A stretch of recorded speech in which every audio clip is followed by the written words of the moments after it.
everyone. This is Lin Bouthillier from linbouthillier.com. I'm a certified trauma recovery coach, and I'd like to welcome you to another episode of my ongoing series entitled Monogamous at 13.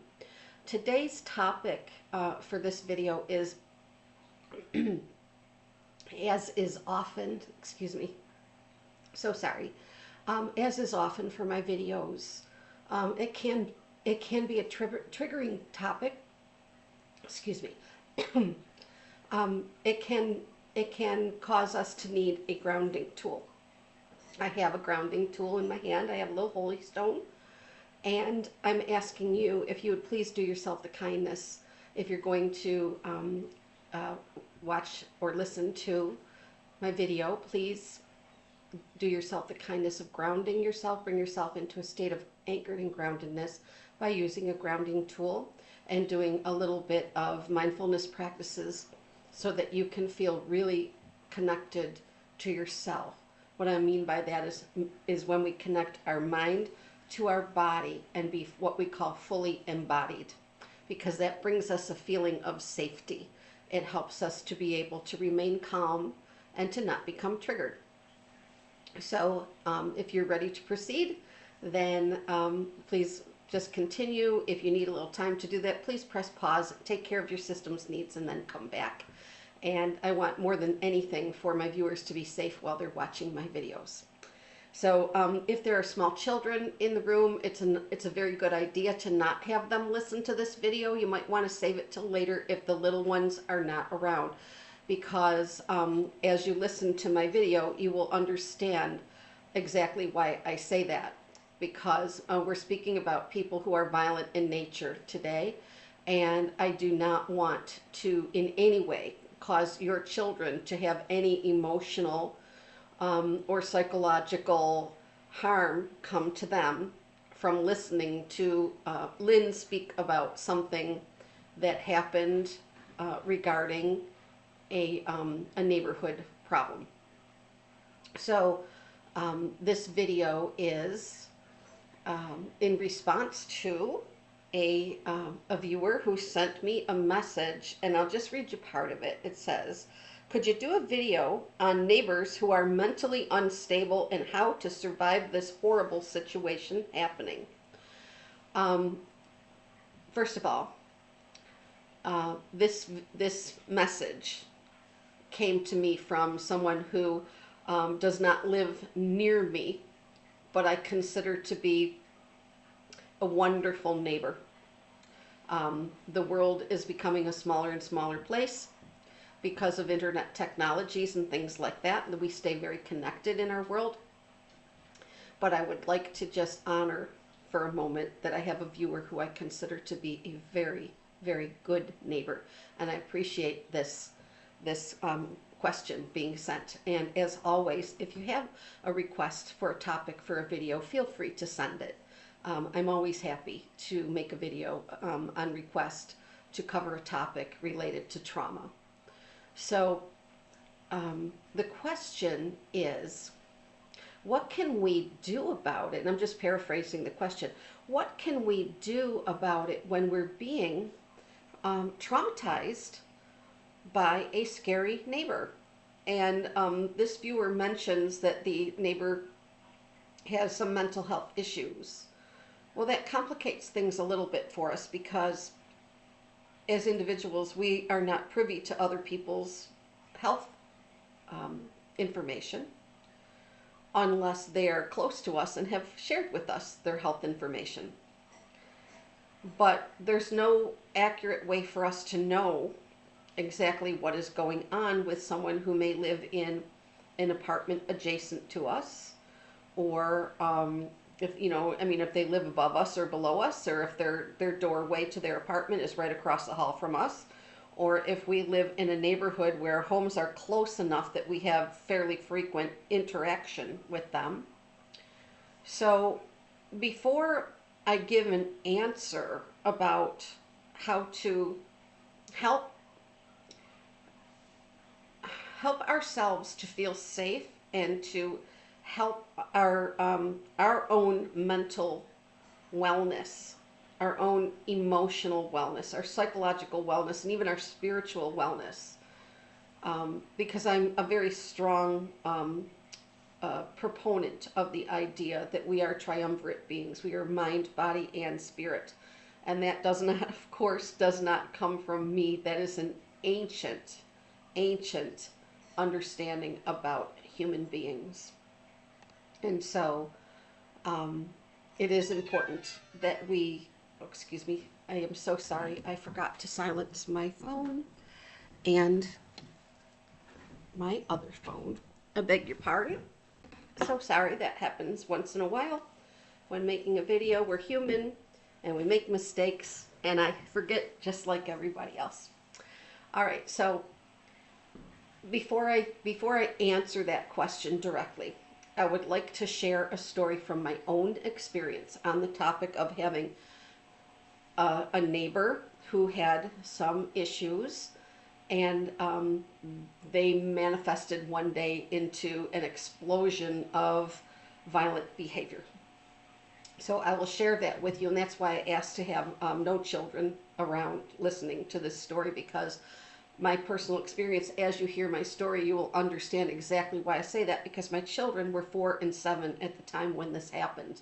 And I saw firsthand what can happen when a neighbor becomes threatening with a family or an individual, and whether they're your own children or someone else's children, and they witness it, you now have traumatized children in that situation, or you could have. I think it's fairly likely that would be the logical, natural response. From you could be any age and be traumatized by an experience like the one I'm about to share with you.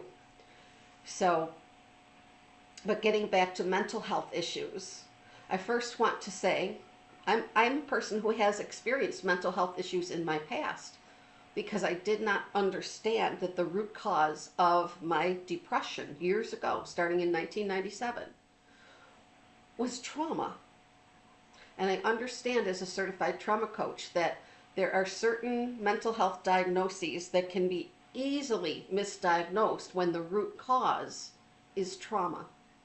So we can look at a person who has severe anxiety or moderate anxiety, or we can look at a person who has severe depression or moderate depression and not recognize that that is the result of significant either developmental trauma, meaning trauma that happened in our childhood, or it could be a later in life single trauma or ongoing series of traumas. So when we have one significant trauma from a single incident or a single experience, or being in a single location for a certain length of time, very often related to the example that's so common is being in military service, being in a area where there might be explosives being used, or there might be combat, or multiple different examples in that direction. So that's much more associated with PTSD, but to have an ongoing series of events is much more that are traumatic, is much more affiliated with the concept of complex PTSD. So the person who is acting out could absolutely be suffering from one or more, we call that comorbid, when there's more than one mental health condition, treated and diagnosed and treated, or not diagnosed and treated, that person could be suffering from true mental illness. They could be suffering from significant trauma, and there's no way to know that without them being close enough that they would share that information with you. So it complicates things, but I just simply wanted to say, either way, if it is a mental illness issue or it is a trauma issue, sometimes the after effects can look very, very similar or the same. And I just want to express that for any individual who's experiencing those things, just like I have in the past, I was never violent towards anyone. I just want to be very clear with that. But I was depressed, and I was feeling extreme disconnect in my world. But when we look at this situation, we say, if someone is mentally ill, or if they've been significantly traumatized, and it's having noticeable after effects because they would be affected emotionally, psychologically, biologically, relationally, and neurobiologically if they're having these issues, if they're having a trauma issue. And I love to hold heart space for any individual who's going through those things. But sometimes a person's behavior will cross a line and it will become dangerous behavior. And if it's a single incident of dangerous behavior and that issue becomes resolved, then we don't have, obviously we wouldn't have that ongoing issue. But what I'm hearing from this viewer's message is that when we have an ongoing issue, it is extremely frustrating. It is extremely, it can be highly traumatizing to keep going through experiences like that again and again and again and again with what the viewer refers to as an unstable neighbor. And so with that being said, I do hold compassion in my heart for any person who is unwell. But when it crosses a line into being unwell, but now harming other beings, whether it's, animals or human beings, whether the human beings are adults or children or both, and whether or not they are causing such a unsafe environment for other people, is now a very real concern. Because what we don't have the right to do is to make other people have life experiences that are scary, painful, traumatizing, unsafe, doing deliberate harm or unintentional harm. Either way is still not acceptable. If a person cannot live within the law and they cannot control their behaviors to the point where they are not harming others, then we would have to bring in some other resources to help. So now I will share with you what we did in our situation when we experienced a difficulty with a neighbor. There was a man who lived on my street, and this was quite some time ago, back in the 1990s. As I said, my older child was 7, and my younger child had just turned, was about to turn 4. And this was in the month of November, and it was a really scary thing when it happened, but there were things that led up to it, and I will describe to you what the things are that led up to it. The man in our neighborhood was, he had a family, and he had a tendency to wander. He was in his mid-60s at the time, and he had a tendency to wander around the neighborhood and didn't seem to be doing anything suspicious or anything that would be considered to be illegal. But he would come onto people's property and kind of startle you a little bit at times. He liked to cut through people's property to get to a stream that was behind our house, and would take grandchildren over to that stream, and they didn't seem to understand the concept that This is not okay. You don't get to just because you want to go into that stream does not mean that you get to walk between people's houses to get there. There's a street, and you walk down a street, and then you turn right, and there's a little bridge, and there is a little bit of area around the bridge where you could, without too much disturbance to anybody, just walk down a little incline and get right into the stream, and you wouldn't be traipsing through between houses at all. And but it was too much, I guess, inconvenience for them. But I would be in my yard, and I would just see people coming through with buckets heading to the creek to, I don't know, to go catch little fish or little creatures, or to pick up stones or whatever it was that they were going to do. But and I'm not even sure if it was ever, if my spouse at the time had ever asked for that individual to please find a different way to get there. But there were other little complaints about the neighborhood, around the neighborhood. You know, as you get to know your neighbors, there were little things that were, little altercations that were going on. And then that individual's next door neighbor befriended my spouse and I. And you know, him and his wife got to know us a little bit, and he was just always kind of left scratching his head, saying, "I cannot believe the stuff that this neighbor is doing. He's leaving things out in his yard specifically to attract things you would not want to have in your yard." And so then there became a rat problem in the neighborhood. And then the authorities had to be called.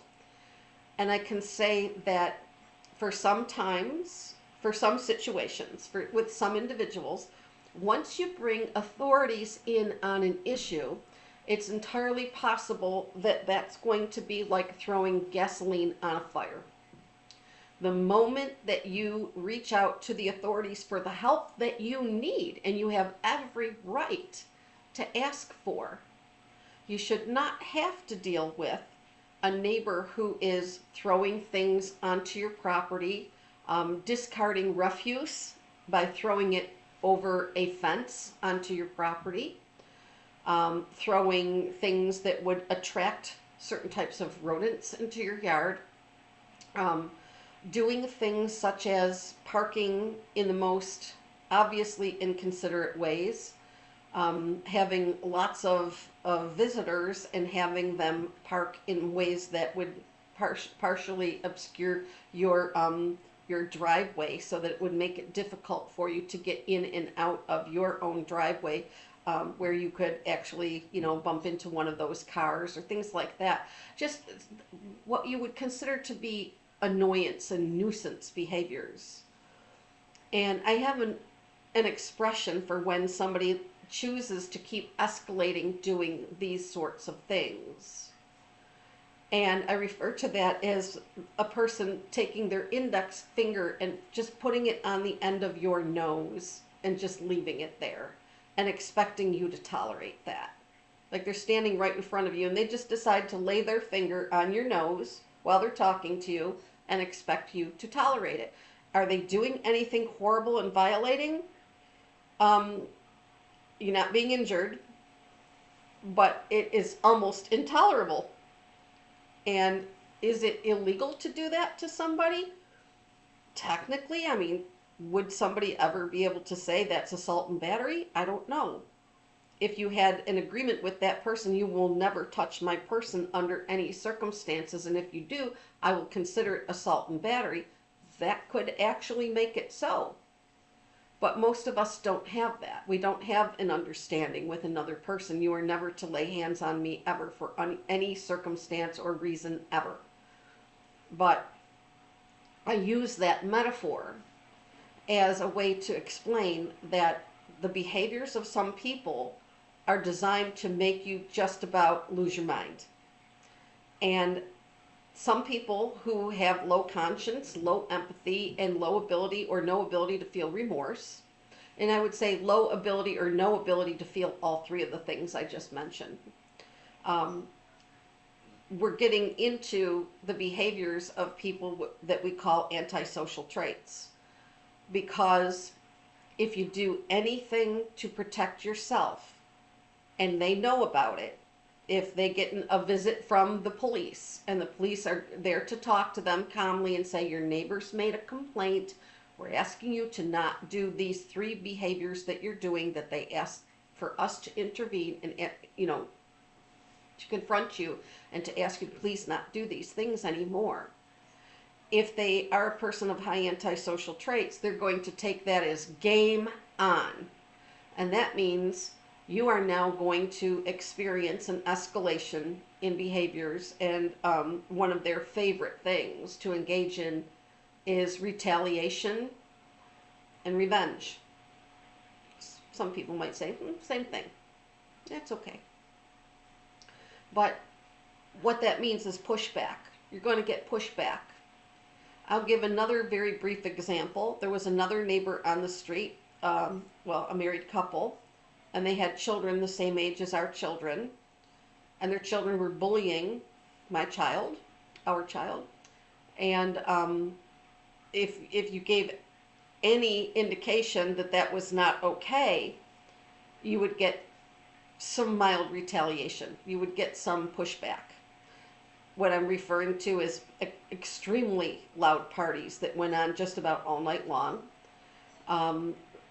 Having parties for children. I mean, our houses were very, very close. Having a big party for children in their backyard. And then when my child came over to see the kids, being told, no, no, no, you're not allowed to be here. You have to go back to your home. And one time the individual brought my child back in a way that my child was saying she was hurting me. She was squeezing my arms when she brought me here. She was being very nasty to me. And there was nothing that was chargeable offense. Not that I'm obsessed with that at all. I'm just simply saying, those of us who do have children, protect our children, and we are not going to allow someone to do that kind of harm to our child. But there was nothing visible, no visible marks left, and he simply said she was hurting me when she brought me home, and there was nothing that needed to have medical attention or anything like that. But we did experience having a neighbor on our street that had children, and they lived very close to us, and they were absolutely retaliatory, but it never escalated to anything extreme. But she did call names, she did label people, and they even went so far as to interfere in our child's school, because this individual's mother was a person who had been a teacher at that school. And I always felt that my child had been targeted after that for special over-the-top amounts of discipline in the school. And that was not my imagination. It absolutely happened. And I knew exactly what the source of it was. It was pushback. It was retaliation.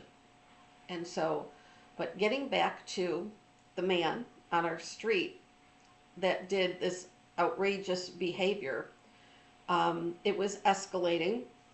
And we noticed over about 2 years that it was getting more and more and more noticeable. And one day when I was in my garage and I was getting ready to pot some plants, it was right around Mother's Day, right in the month of May, and getting my flowers into pots to put out by the front, on the front steps.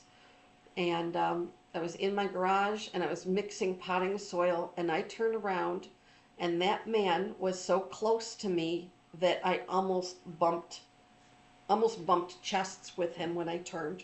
I mean, he was right there. And I made a sound. It startled me so bad that I let out a yell. And I said, "What are you doing in my garage?"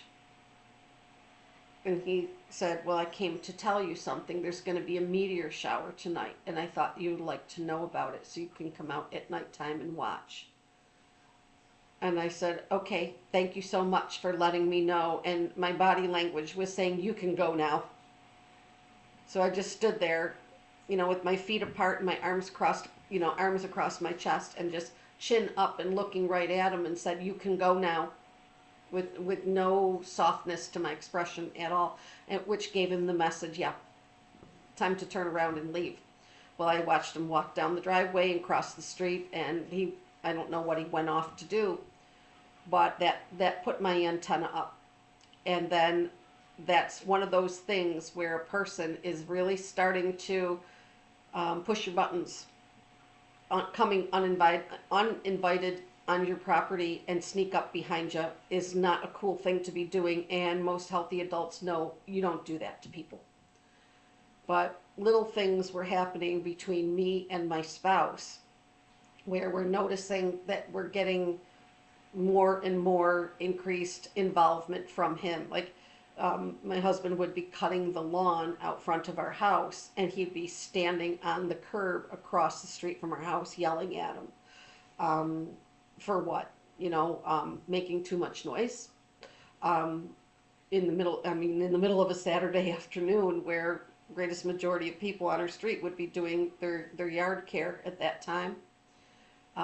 So one more thing, the family, it was a family that was a very close family, and the adult children were coming over. It was like a single car driveway, and it was like what we used to joke around and call musical cars instead of musical chairs. Constant in and out and in and out and in and out at that house, which really wasn't any of our business, but it was noticeable.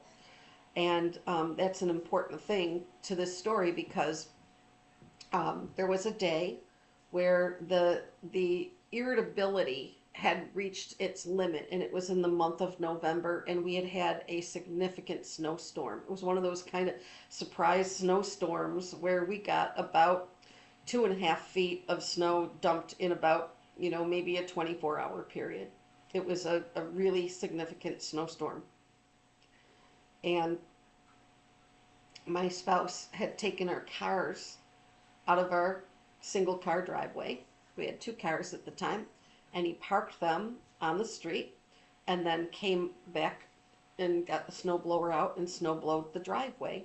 And he snowblowed a little bit of the sidewalk, because in the village that we lived in, if you had a front walk, if you had, in your area of sidewalk, they strongly encouraged people to clear those areas too, so that the children would be able to get to school buses more easily. And they did have town snow plows for the sidewalks, but it might take a day or two for it to make its way to your neighborhood. But anyway, my spouse was outside taking care of clearing the driveway, and I was in the house with the children, and he came in, and I could tell right away he was upset. And I said, "What's going on?" And he said, I just had an altercation with this person, and the person told me that I had no right to park on the street, that I was being beyond inconsiderate, that I was being harassing of the neighborhood by putting our vehicles on the street while I clear the snow out of the driveway. And he lost his you-know-what at me, and he was so out of control of himself, and he was cursing and screaming, and he said, he came right up to me and got right in my face and said, he didn't say, "If you ever do this again." It wasn't one of those kind of threats. "If you ever do this again, I'm going to blah, blah, blah, blah, blah." He just came right up to him and said, "Now you need to understand this. Now that you've upset me this bad, I'm going to essentially take out your family." And he described how he was going to do it. He described what kind of firearms he had. He described what kind of ammunition he had and how much of it he had in his home. And he described how he was going to essentially give each one of us a case of acute lead poisoning very suddenly. And then the phrase that he used was firebomb your house. Going to firebomb your house and burn it to the ground with all of you in it. And so my spouse said nothing back and just came into the house right away and said, I'm not sure what to do. I'm not sure how to proceed forward. And I said, well, I can help you with that. You call 911 and you file a police report, because our whole family was just threatened with the most violent thing that a person could think of to do. And I remember clearly asking the question, do you believe that he intends? Do you believe that his intention was that he truly wants to do that? And he said, "Oh yeah, no doubt in my mind." And I said, "Well, then you need to immediately call the police. And if you don't call, I'm going to." Well, he did. And the police were there in just a matter of moments. And they described to us that these things are not uncommon. And when they do happen, you did the right thing. You do absolutely need to report it. But one of the most important things that we're urging you to do is for every single thing that you ever need to do from this moment forward, if you see that person nearby, leave. If you go into a store and they're there, leave. If you see them in a parking lot or on a sidewalk, if you see them, turn around, go the other way. If you see them coming towards you at your property, if they are coming right towards you and looking at you and want to speak to you, you immediately go inside your home, you just stay there, and you don't engage. If they come onto your property, call the police. Immediately call the police and have them removed. Or if they don't stay and they leave, we'll come and you can make an incident report. But they explained that every single time you have somebody who is bothering you in this way, if they are coming near your person and it's unwelcome, if they're coming onto your property and it's unwelcome, then you need to make a report, because every single time you make a report, there is a copy of that. And we refer to them in the United States as the pink slip police reports. And they're extremely valuable. In domestic violence, they are extremely valuable. If I've been through domestic violence counseling and support group, multiple different places, and over many, many months. And what happens in those individual places is they do remind all of the clients that are coming in for that type of counseling that every police report, when you're having an issue with someone, especially a neighbor or a person you're in relationship with, you need to get those. Make sure it's documented. Don't try to just document it on your own, because that can help, but the pink slips that are from a police report are valuable to your case, because if it ever has to be prosecuted, that's your proof that that incident happened. So it's a way to protect yourself and to protect your family and protect your property and protect your rights. So when this individual did what he did, we did get the pink slip police report. And after that happened, then more retaliation began, which was driving up onto, before the curbs were, I said before that he had been standing on a curb. Well, there was work done in our neighborhood. So there was a time when there were curbs and there was a time when there were not curbs.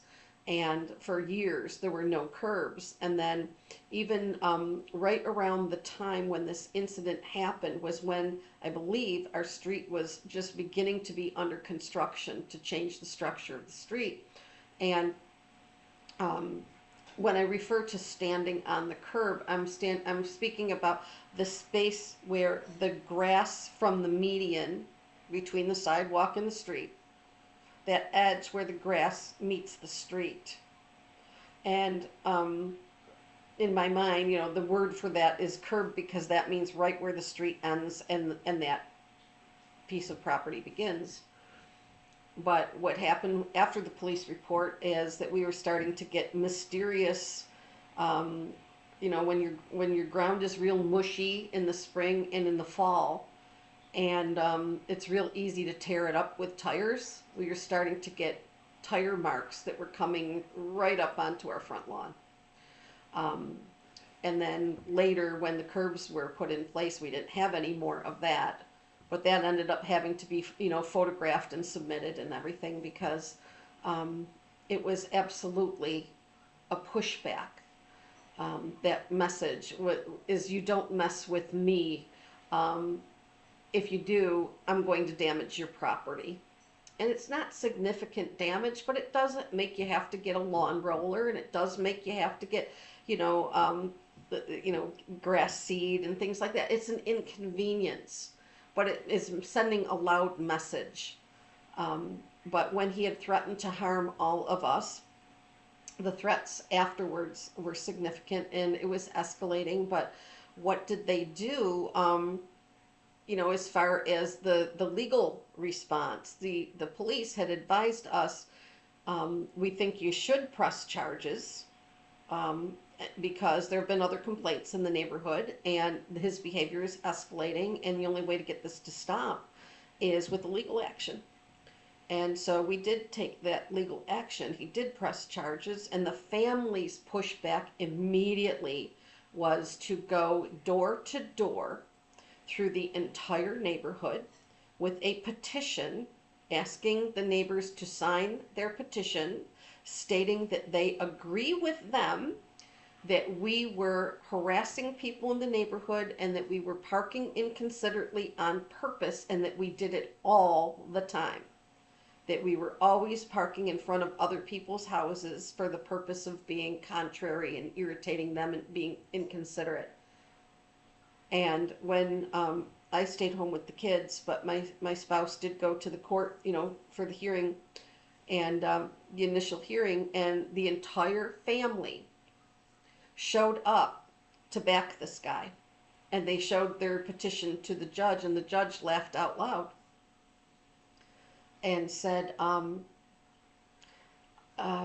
understand that you want other people to essentially give you a good behavior report, and to prove that the people who were harassed and threatened in this situation deserved it because they park inconveniently. But there's no amount of parking inconveniently that could ever justify death threats. And it was reassuring to my spouse that the judge took that very seriously and said, no, we're not having this petition. This is not going to be part of this case. So, no.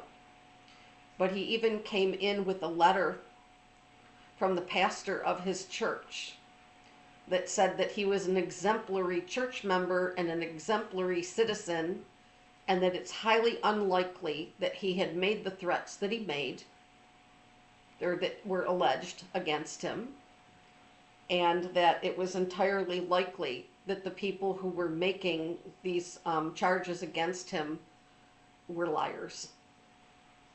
Well, I'm going back now to when there are child witnesses to something like this. With our case, when my spouse came through the door and he was upset, he had forgotten that there were 2 little kids in the house. Well, my younger child really was not affected deeply by this situation, because when it was all playing out, she was essentially playing in her room, and did not, at nearly 4 years old, she did not have the ability to process it the way the 7-year-old child did. And when my 7-year-old, he was in 1st grade at the time, had he was affected by it, because I was starting to get phone calls from the school saying that he was weepy in school, that he was irritable in school. It came on very suddenly, and he was very, very, very nervous and having a lot of anxiety about where is his sister and is she okay.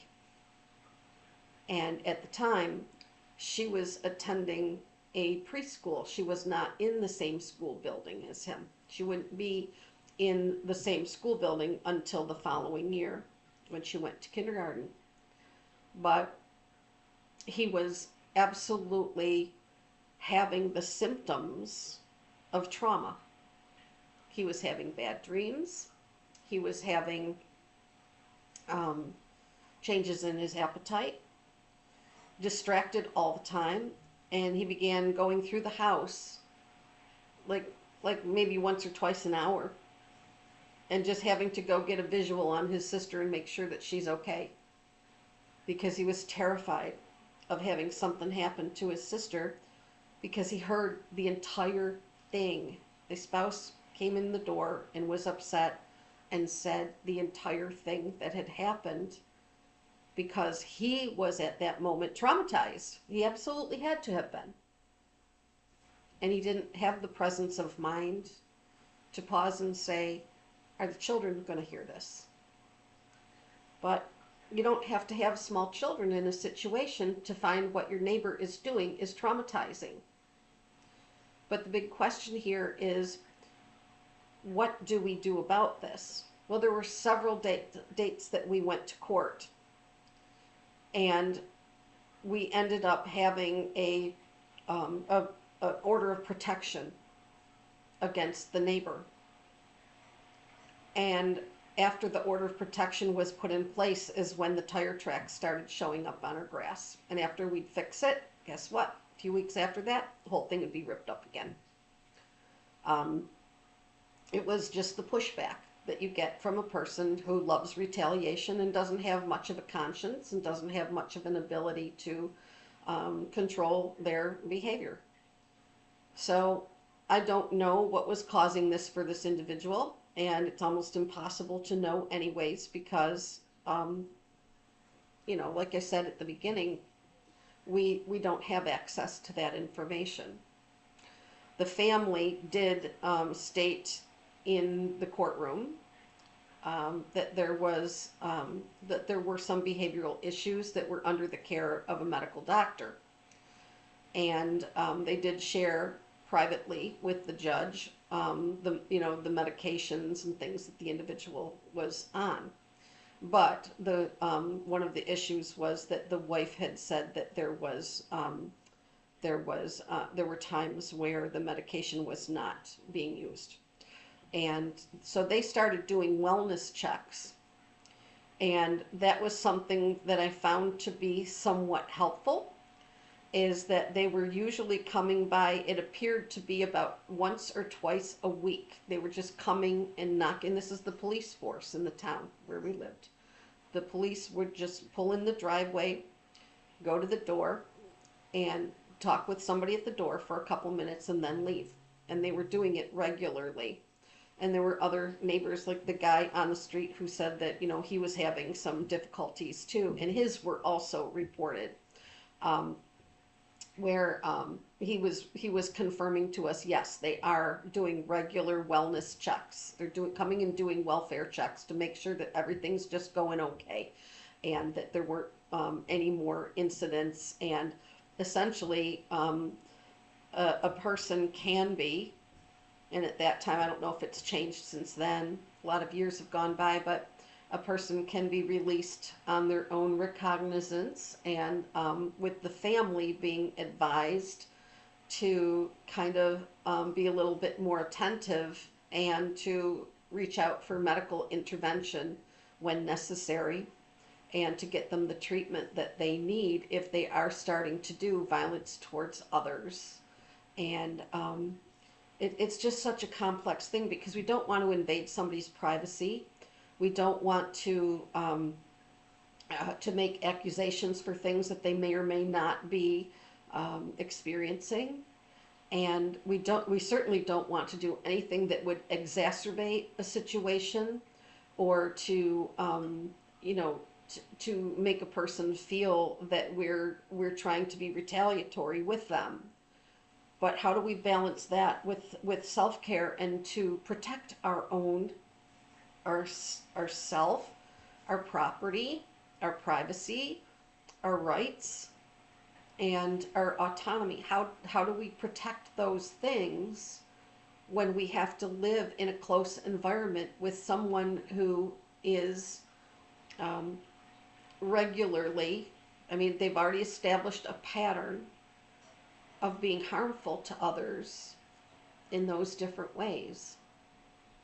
So I don't have a solution. I don't know of something that I could ever recommend to someone other than you absolutely have the right, if someone is violating you, to make formal complaints about it, to have documentation of these issues. And if it ever does escalate, you have that documentation to prove that this problem has been ongoing. So your municipality will have support for you, or I hope that they would have support for you for the, I don't know what correct word to use here, for if there is something that is a chargeable offense or something that a person would need to be given warning about. And documentation is extremely important. We always, always, always want to have contemporaneous notes. We want to have documentation of the date and the time, who was present, what happened, and if it rises to the level of needing police intervention, then absolutely it's the right thing to do to protect yourself. Now, another thing that's really, really important here is the trauma aspect. My viewer did describe the feeling of being traumatized by an individual. And when a neighbor is traumatizing other neighbors, our self-care could never be more important. I mean, it is just vitally important. When someone is harassing, irritating, just doing menace towards you, we need the most excellent self-care. And we don't always have the option to move.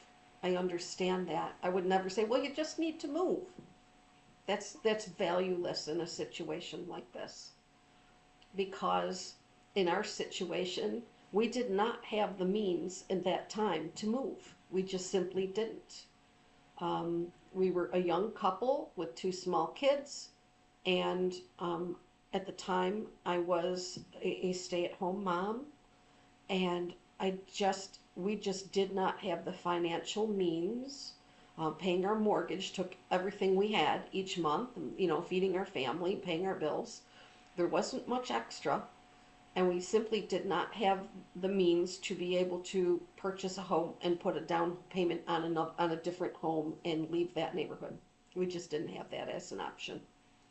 So I can understand when a person says, yeah, but I can't leave. I just can't.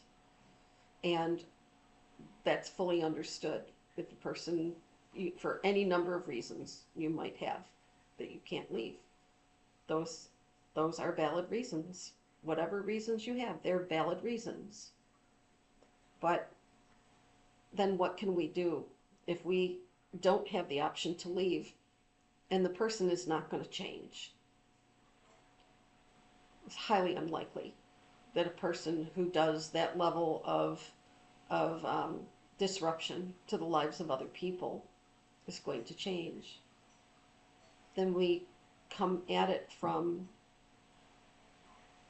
an additional standpoint of excellent self-care and maybe learning what their patterns are, following their patterns, and planning our movements around those things. I know that's an inconvenience.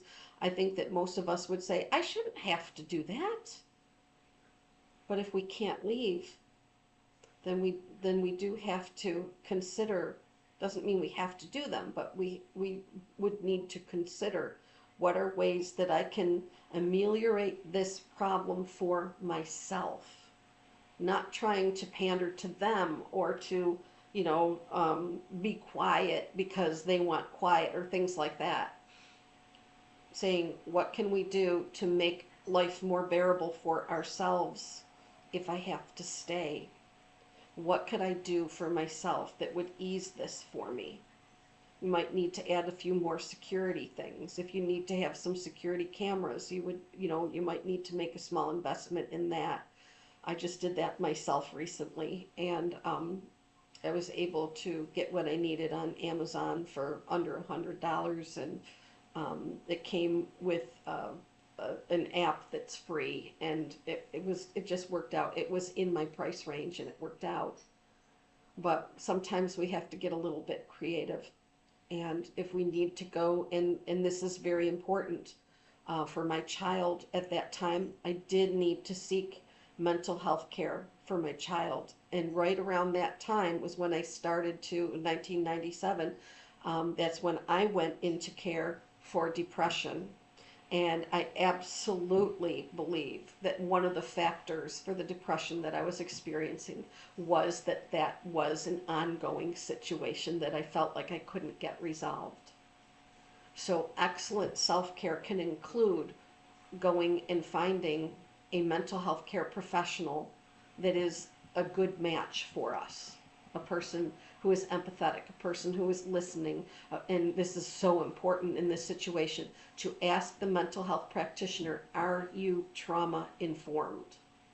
And then if they are trauma informed, you'll be rather speaking the same language about trauma and understanding each other, instead of having a mental health professional who says, well, some people are like that and we just kind of have to move on. A trauma-informed mental health professional would understand, this is affecting you relationally, this is affecting you emotionally, this is affecting you psychologically, this is affecting you biologically, this is affecting you neurobiologically, where you will now have changes in your brain, meaning your amygdala may be showing signs that you're now hyper vigilant, or that you're your brain might be beginning to experience the psychological after effect of some dissociation. Some things like eating less, these would be biological after effects. Difficulty sleeping, difficulty relaxing. Many different changes would happen. You could be weepy, you could be irritable, you could be angry, you could be depressed, you could be very anxious, or just moderately anxious. But all of these changes are telling you that it's time to get some mental health care intervention. And if you've already received that, then it would be, and if it's not effective for you, there's no harm whatsoever in saying, and mental health practitioners are taught, we don't take this personally when somebody says, you know what, this form of mental health care is not working for me. Is there something else that you can recommend for me? Or is there another practitioner who might be more aligned with the trauma-informed view of mental health care? And so these are the things that we can do to help ourselves in a situation like that. But I want to speak for just a briefest moment about the frustration of what we can't do. We can't get them gone. We can't get them to change. We can't get them to stop the behaviors that are harming us. We can't get them to be a different person that's more reasonable and is empathetic and compassionate. We can't tap them with a wand and turn them into somebody with who embodies love, light, truth, compassion, and human decency. And one of the most important things that I can tell any trauma survivor in any situation is, please remember that you are not faulty, bad, broken, or shameful, or malfunctioning because you are having the after effects of trauma. Trauma is our normal response to an abnormal situation, circumstance, event, or condition, or an environment. So, yes, it is a form of a relationship. Having a neighbor who lives close to us is a form of a relationship. It's a tangential relationship, but it is a relationship. And then it is an environmental trauma because this is your home. This is where you live. This is something that's going on in a, a repetitive basis in the environment where you live. And it is, it is something that I really hear you about. But the things that we can do, another one is every single thing, every single resource that you could find that's about dealing with an environmental trauma will help you. I don't, off the top of my head, have anything that I could recommend that is reading material on that specific topic. But what I'm referring to is when we work in an environment where we have, a coworker who is extremely difficult, or we have a supervisor who is extremely difficult, okay? A neighborhood where there's somebody who is extremely difficult, any place where we have to be for a significant length of time, whether it's, it's an air quality condition, or it's a noise condition, or it's a behavioral condition from another person. We refer to that as environmental trauma.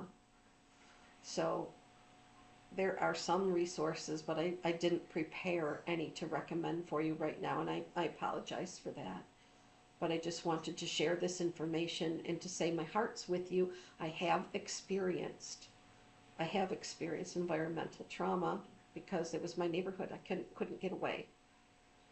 And my children, my older child was much more affected and needed to have some intervention to be able to remind him that your mom and dad are still very capable of keeping you safe. Your school is very, very capable of keeping you safe, and that you keep on hearing this. And it was rumination. He was ruminating on what he had heard and what he had witnessed, with dad being scared and upset, and then police coming to the house, and then knowing that the retaliation things were happening, because you can't protect your kids from all of that. If they go outside and they're walking to where the bus is and they see the part of the front yard's torn up, they're intelligent and they can put two and two together. But the same way that a child would feel unsettled and nervous and threatened by these things, an adult will too. Adults absolutely, whether you're a child or you're an adult, a trauma response doesn't change a whole lot.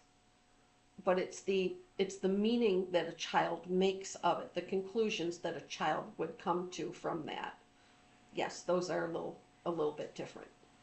So he had some support and I had some support, and it was a major, major, major disruption to the peace in our household and the peace inside of us at that time.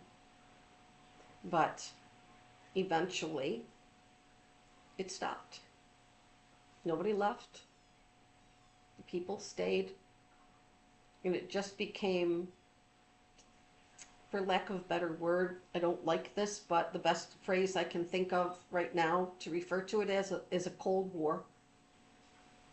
But the pushback was only from one side, because it's not retaliation and pushback when you use the resources in your municipality to protect yourself when you're threatened. That's not pushback. That's doing due diligence. But a person who is disordered, meaning has disordered behavior, that person will perceive anyone protecting themselves as a personal affront and a threat to them, even if they are the aggressor. So it's just something good to keep in mind. Is that a person, if they have disordered behavior, when you protect yourself, they may consider that to be a threat to them. Just you expressing your autonomy and using the services that your taxpayer dollars actually fund and pay for your own use and your own protection. That's what it's there for. So I hope that this message has helped you. I hope that this video has contained some things that would help you to understand, but know There's nothing that I could say that could make that change for you. If you're dealing with an extremely difficult neighbor and you can't leave, then it would involve you taking the very best care of yourself.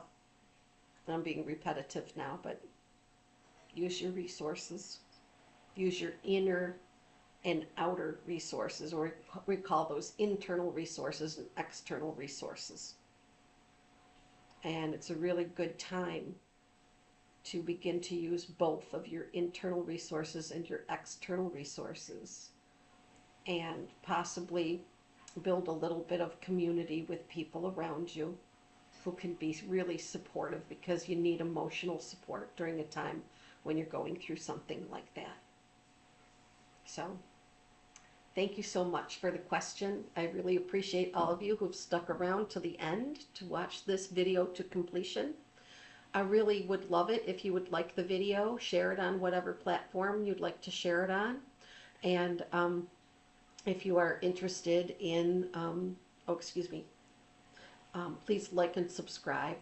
Okay, like the video, subscribe to the channel if you can, and hit the notification bell. And always, always, I love the comments. I welcome the comments. I try to answer all of them.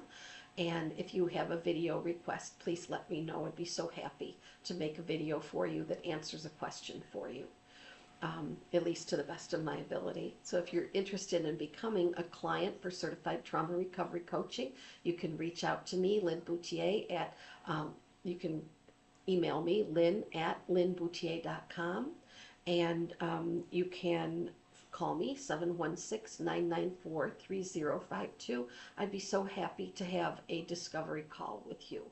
And just a reminder, my website is being completely reworked. It's being completely redone, and I will be delighted to tell you when I have a new website. So I really appreciate all of you coming by and watching my video and visiting my channel. And I hope that you remember that self-care is never ever selfish. It is essential to our well-being, and that you are infinitely worthy of your own trauma recovery. Have the best day, everyone. Bye-bye.